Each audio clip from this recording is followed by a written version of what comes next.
পৃথিবীর ইতিহাসে সবচেয়ে ভয়াবহ দিন কোনটি? 1945 সালের 6ই আগস্ট সকাল 8:15। জাপানের হিরোশিমা শহরের মাথার উপর দিয়ে উড়ে গেল এক মার্কিন বোমারু বিমান। মুহূর্তেই নামলো এক আণবিক আগুন, পারমাণবিক বোমা লিটল বয়। এক সেকেন্ডে শহরের 75% মানুষ গলে পচে ছাই হয়ে গেল।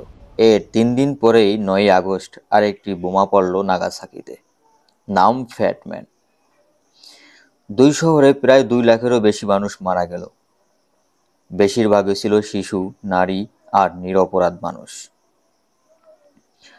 আমেরিকার যুক্তি ছিল যুদ্ধ থামানোর জন্য এটা দরকার ছিল, কিন্তু প্রশ্ন রয়ে যায়, যুদ্ধ থামাতে কি একটি জাতিকে পুরোপুরি ধ্বংস করে দিতে হবে? এই ধ্বংসযজ্ঞের পর জাপান আত্মসমর্পণ করে, শেষ হয় দ্বিতীয় বিশ্বযুদ্ধ। কিন্তু শুরু হয় এক নতুন ভয়, পারমাণবিক অস্ত্রের দুনিয়া। প্রিয় দর্শক, ইতিহাসকে জানতে বুঝতে আর কখনো এরকম না ঘটুক সেই প্রার্থনায় আমাদের সাথেই থাকুন।